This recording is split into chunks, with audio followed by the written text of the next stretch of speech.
Saksi dari Partai Solidaritas Indonesia atau PSI Kalsel dibuat bingung setelah suara partai dan caleg PSI di Kabupaten Banjar menggelembung dengan selisih 15.000. Padahal sesuai data saksi suara PSI hanya mencapai 2.500 lebih.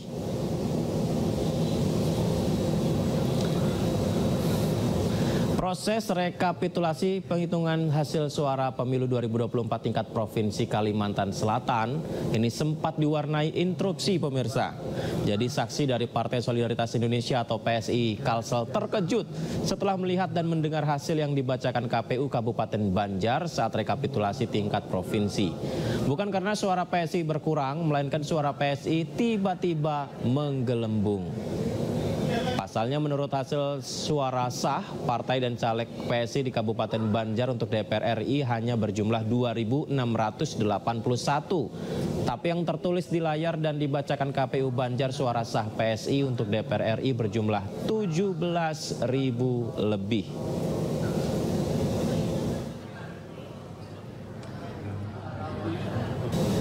Ya pemirsa, Komisi Pemilihan Umum memutuskan untuk melakukan pemungutan suara ulang di Kuala Lumpur, Malaysia.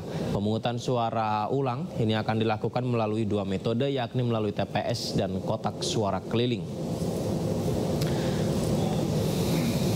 Ketua KPU RI Hasyim Asyari mengatakan pemungutan suara ulang akan dilaksanakan pada hari Minggu 10 Maret 2024 pukul 8 hingga 18 waktu setempat, di mana jadwal penghitungan suara dilakukan pada tanggal 10 hingga 11 Maret 2024. Adapun rekapitulasi hasil penghitungan pemungutan suara ulang pada 11 sampai 12 Maret 2024. KPU juga telah menetapkan kelompok penyelenggara pemungutan suara luar negeri atau PPLN dan petugas keamanan untuk 22 TPS luar negeri dan 120 kotak suara keliling. Jumlah TPS yang akan dioperasionalkan adalah 22 TPS.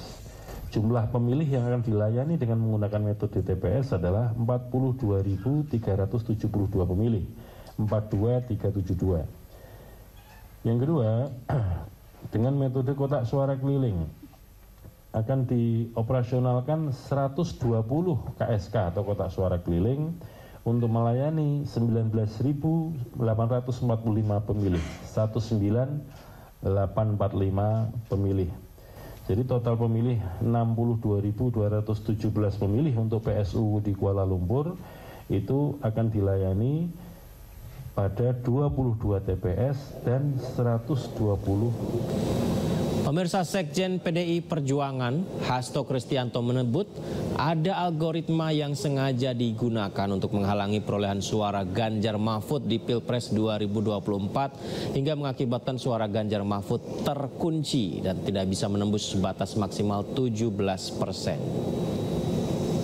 Tahapnya Pilpres belum selesai karena rekapitulasi manual sedang dijalankan, dan kami banyak bertemu dengan para pakar IT yang menemukan persoalan yang sangat fundamental, misalnya dimasukkannya suatu JSON script, suatu algoritma untuk ngelok agar perolehan Pak Ganjar Mahfud itu hanya maksimum 17%. Kemudian juga suatu program untuk mengunci autentifikasi terhadap multifaktor yang seharusnya tidak sembarangan orang bisa mengupload C1. Juga data-data bahwa quick count pun itu diintercept.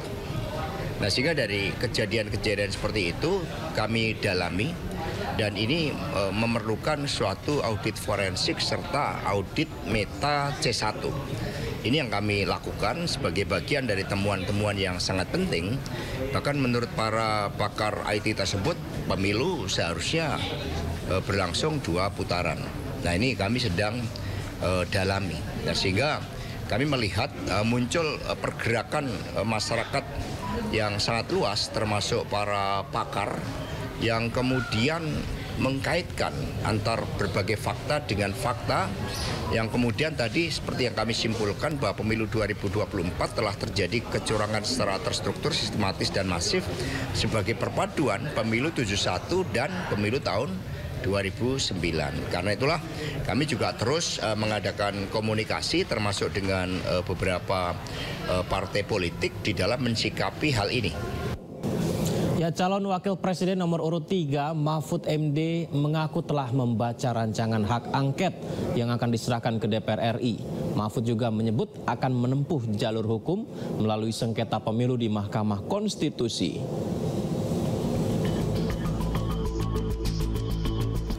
Calon wakil presiden Mahfud MD mengungkapkan hak angket yang akan digulirkan ke DPR RI sudah jadi. Mantan Menko Polhukam ini mengaku telah membaca lebih dari 75 halaman. Bahkan menurut Mahfud, nama-nama yang akan menandatanganinya pun sudah ada. Saya membaca bahwa rancangan angket itu serius dan sudah jadi. Saya sudah pegang. Naskah akademiknya tebal sekali.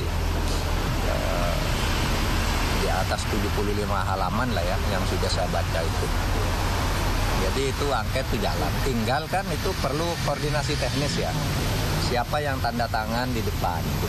Itu sudah ada nama-namanya. Tapi yang mau tanda tangan itu kan harus baca dulu juga ya. Biar nanti ketika mempertahankan itu tahu. Selain melalui hak angket, Mahfud menyebut pihaknya akan menempuh jalur hukum melalui sengketa pemilu melalui jalur Mahkamah Konstitusi.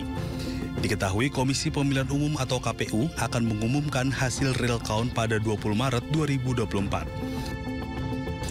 Hasil pemilihan presiden dan wakil presiden akan ditetapkan 3 hari setelah KPU menerima surat pemberitahuan dari Mahkamah Konstitusi mengenai daftar permohonan perselisihan hasil Pilpres 2024.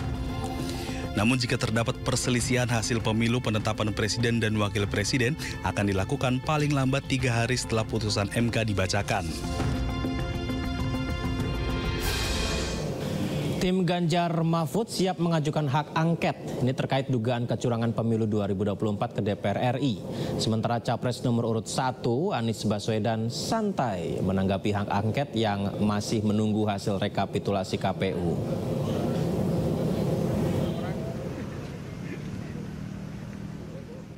Calon Wakil Presiden nomor urut 3 Mahfud MD memastikan tim Ganjar Mahfud akan terus mengupayakan pengajuan hak angket terkait dugaan kecurangan pemilu 2024 ke DPR RI. Mahfud menuturkan hingga saat ini komunikasi dalam tim Ganjar Mahfud terus dilakukan untuk memastikan pengajuan hak angket berjalan lancar. Berkas hak angket setebal lebih dari 75 halaman bahkan juga telah dipersiapkan. Menurutnya sudah ada nama-nama anggota DPR yang mengusulkan hak angket. Mahfud juga meyakini rencana angket tidak akan mandek di tahap pengusulan. Ia memprediksi justru perdebatan alot terkait angket akan terjadi di tahap persetujuan. Bukan orang partai, tapi saya membaca bahwa rancangan angket itu serius dan sudah jadi. Saya sudah pegang. Naskah akademiknya tebal sekali. Di atas 75 halaman lah ya yang sudah saya baca itu. Jadi itu angket itu jalan. Tinggal kan itu perlu koordinasi teknis ya. Siapa yang tanda tangan di depan gitu. Itu sudah ada nama-namanya. Tapi yang mau tanda tangan itu kan harus baca dulu juga ya. Biar nanti ketika mempertahankan itu tahu. Angket. Ya mungkin tidak. Kalau saya melihat semangatnya itu tidak akan mandek untuk tahap pengusulan ya. Nah, nanti perdebatannya di tahap persetujuan. Apakah mau dilanjutin usul ini atau tidak itu nanti semua partai kan ikut. Nah, nanti kita lihat di situ. Kalau saya baru saja lihat ceramahnya Pak Yusuf Kalla di UI kemarin, memang angket ini diperlukan. Karena pemilu ini menurut Pak Yusuf Kalla ini pemilu terburuk sepanjang sejarah pemilu di Indonesia. Sejak tahun 55 sampai sekarang ini pemilu terburuk. Sementara Capres nomor urut 1 Anies Baswedan menuturkan tidak perlu terburu-buru lantaran penghitungan suara masih dilakukan oleh KPU RI. Pengumuman KPU aja belum. Jadi menurut saya memang tidak ada yang buru hari ini. Prosesnya berjalan terus sekarang dan hasil final pemilu aja belum keluar. Jadi menurut saya kita tunggu aja prosesnya. Optimis masih bisa digelar. Ya, kalau sudah ada statement, kami kan sudah komitmen. Penyelidikan dalam hak angket adalah murni kebijakan pemerintah dalam pelaksanaan sejumlah undang-undang, bukan pasangan calon atau KPU. Sementara 3 anggota DPR yang telah mendorong hak angket, di antaranya Aus Hidayat Nur dari fraksi PKS, Lulu Nur Hamidah dari fraksi PKB, dan Aris Bima dari fraksi PDIP. Tim Liputan iNews melaporkan. Kita ke informasi selanjutnya, pemirsa. Presiden Joko Widodo meresmikan pelaksanaan instruksi Presiden Jalan Daerah di Kabupaten Madiun, Jawa Timur. Jokowi mengatakan pembangunan dan perbaikan jalan dilakukan di 33 ruas jalan di Provinsi Jawa Timur mencapai 275 km dengan anggaran sebesar 925 miliar rupiah. Jokowi mengakui bahwa anggaran Inpres Jalan Daerah tahun 2023 di seluruh Indonesia mencapai 14,6 triliun rupiah, di mana 1,3 triliun dari total anggaran digunakan untuk memperbaiki 40 ruas jalan di Jawa Tengah. Rencananya Inpres Jalan Daerah tahun ini, pemirsa, ini akan dianggarkan sebesar 15 triliun, namun kebijakan tersebut masih dalam proses perencanaan.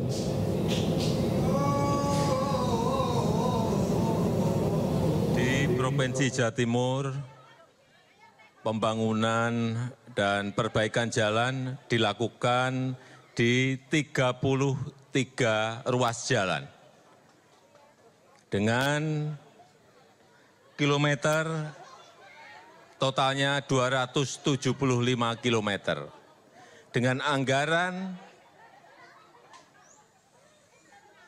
925 miliar rupiah. Ini anggaran yang tidak kecil, sekali lagi 925 miliar rupiah untuk 33 ruas jalan. Salah satunya adalah yang kita lihat di sini.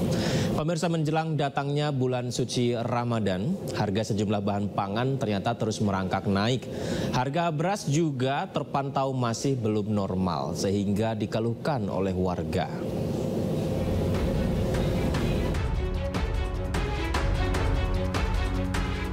Jelang bulan suci Ramadan, sejumlah bahan pangan mengalami kenaikan harga. Di Pasar Warung Buncit, Jakarta Selatan, kenaikan harga terjadi pada komoditas tomat dari Rp25.000 menjadi Rp30.000 per kilogram. Sementara itu, harga telur juga naik dari Rp27.000 menjadi Rp32.000 per kilogram. Harga minyak goreng juga mulai naik menjadi Rp16 hingga Rp17.000. Namun yang menjadi sorotan warga adalah harga beras, yang harganya relatif masih tinggi. Beras premium dibanderol dengan harga Rp17 hingga Rp20.000, naik dari harga normal yakni Rp15.000.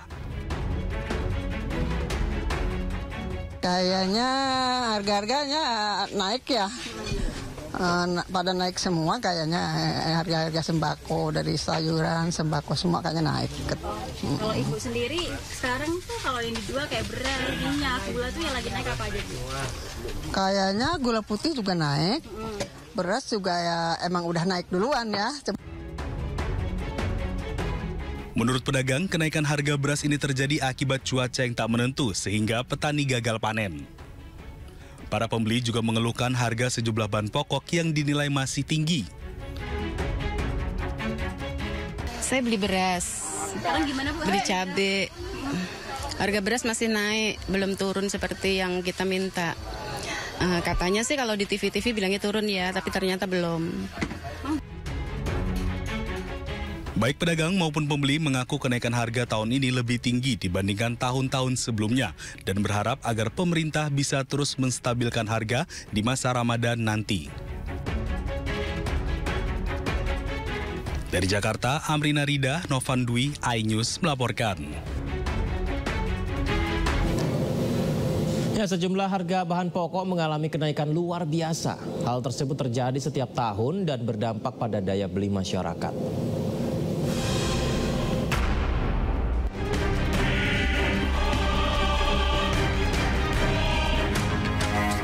Jelang puasa Ramadan, harga sejumlah komoditas pangan pasti naik dan tidak mungkin terelakkan.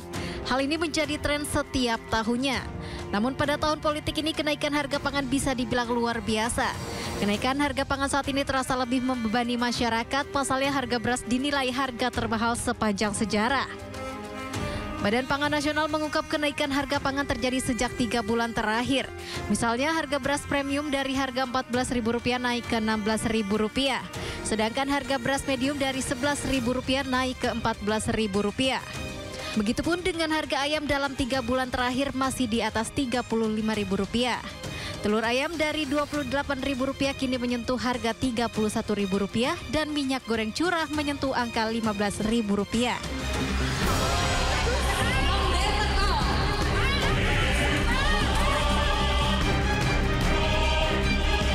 Masyarakat miskin bisa dipastikan menjadi korban pertama yang paling menderita akibat tren kenaikan harga pangan di pasaran. Melalui operasi pasar, pemerintah mencoba optimis akan dapat meredam kenaikan harga, namun yang jelas bukan hanya inflasi, namun daya beli masyarakat juga akan ikut tergerogoti jika harga pangan tidak segera diatasi. Presiden Joko Widodo pernah berjanji akan memastikan bantuan pangan diberikan hingga bulan Juni 2024 dengan cara membagikan 10 kg beras dan bantuan presiden berupa sembako kepada para penerima manfaat. Harga komoditas bahan pangan memang mengalami kenaikan harga 2 hari setelah pemilihan umum.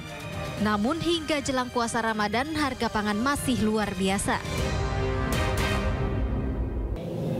Ribuan masyarakat melakukan aksi bela Palestina di depan Kedutaan Amerika Serikat Jakarta. Masa menyerukan krisis kemanusiaan yang terjadi di Palestina selama perang berlangsung.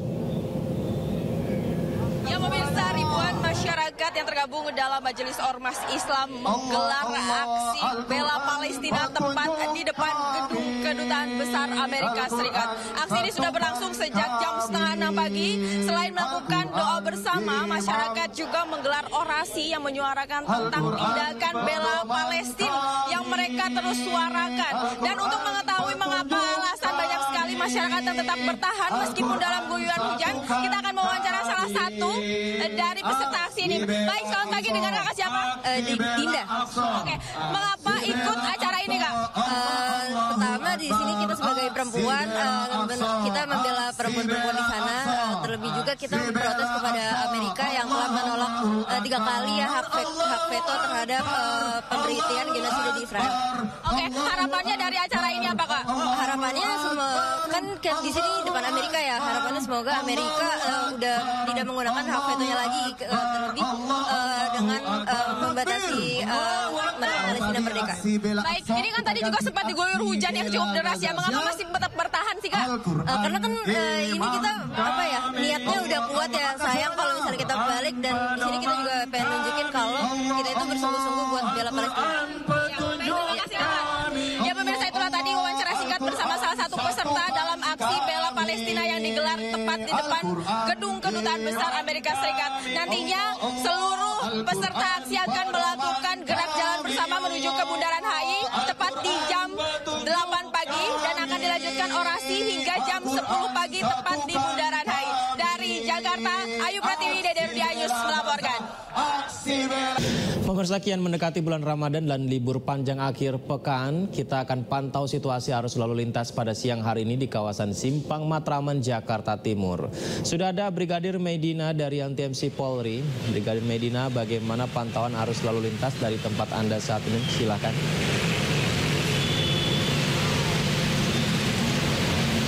Terima kasih rekan Yudi dan juga selamat siang pemirsa. Menemani aktivitas selama weekend Anda, kami akan mengajak pemirsa untuk mengetahui bagaimana situasi arus lintas masuk dari kawasan Matraman, Jakarta Timur. Dapat Anda bersama di layar kaca Anda, arus lalu lintas pada siang hari ini sudah mulai terjadi peningkatan volume kendaraan yang didominasi oleh kendaraan pribadi roda 2 dan juga roda 4. Yakni arus lalu lintas dari arah Pasar Senen yang akan mengarah ke Kampung Melayu, juga yang akan berbelok kanan ke arah Manggarai. Saat ini sudah terlihat adanya peningkatan volume arus kendaraan menjelang antrian traffic light. Selanjutnya antisipasi kendaraan yang ada di persimpangan ini. Dan untuk arus lalu lintas sebaliknya, yakni dari arah Kampung Melayu menuju Pasar Senen ataupun yang akan berbelok ke arah Pramuka, saat ini dalam situasi ramai dan juga lancar. Kami menghimbau kepada Anda para pengendara agar tetap berhati-hati pada jalur masing-masing dan tidak memasuki jalur bus Jakarta. Sementara untuk arus lalu lintas dari arah Manggarai yang akan menuju ke arah Pramuka saat ini ramai lancar, kendaraan didominasi oleh kendaraan pribadi roda 2 dan juga roda 4. Kami menghimbau kepada Anda para pengendara agar tetap menjaga kecepatan maksimal kendaraan Anda dikarenakan banyaknya aktivitas masyarakat seperti penyeberang di kawasan ini. Dan kami juga menghimbau kepada masyarakat agar selalu berhati-hati dalam berlalu lintas dengan berhenti di belakang garis stop pada antrian traffic light. Dan saat ini pemirsa sudah terlihat adanya petugas kami yang berada di lapangan untuk memperlancar arus lalu lintas di kawasan ini. Dan pemirsa, di tempat saya melaporkan ini saat ini sedang diguyur hujan yang cukup deras. Kami menghimbau kepada Anda para pengendara khususnya roda 2 agar menggunakan jas hujan tetapi tidak berbentuk ponco serta tidak meneduh di bawah flyover maupun underpass karena dapat membahayakan diri Anda pribadi maupun dapat menghambat arus lalu lintas di kawasan ini. Dan pemirsa, bagi Anda yang ingin mengupdate informasi selengkapnya seputaran arus lalu lintas, Anda dapat menghubungi call center kami di 1500669 ataupun melalui SMS center di 9119. Demikian Brigadir Medina melaporkan langsung dari kawasan Matraman, Jakarta Timur. Silahkan kembali ke rekan Yudi di studio. Baik, terima kasih laporannya Brigadir Medina dari Matraman, Jakarta. Selamat bertugas kembali dan salam presisi. Ya pemirsa, kita ke informasi lain. Menparekraf Sandiaga Uno menjajaki kerjasama pariwisata dan ekonomi kreatif saat kunjungan kerjanya ke Jepang. Sandiaga ingin berkolaborasi dengan Japan Tourism Agency agar memberikan dampak pariwisata bagi kedua negara.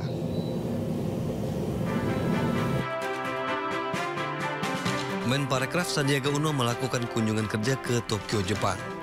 Dalam lawatannya ini, Sandiaga menggelar pertemuan bilateral dengan perwakilan Japan Tourism Agency, membahas peluang kerjasama di sektor pariwisata dan ekonomi kreatif untuk mendongkrak pergerakan wisatawan di kedua negara. Sandiaga mengaku terkesan dengan cara Jepang yang mengemas event berskala internasional seperti Olimpiade dan konser Taylor Swift, serta outbound Jepang yang berkualitas, implementasi green tourism, dan community-based tourism. Langkah-langkah kolaboratif dijajaki, mulai dari sharing best practice terkait penyelenggaraan event, pengembangan SDM utamanya dalam hal hospitality dan tourism, hingga konektivitas. Jepang sendiri menjadi salah satu negara dengan kontribusi kunjungan wisatawan cukup banyak ke Indonesia. Menparekraf memproyeksikan kunjungan wisatawan asal Jepang pada tahun 2024 akan meningkat hingga 500.000 kunjungan, dari tahun sebelumnya 220.000 kunjungan. Tim Liputan Ainus melaporkan.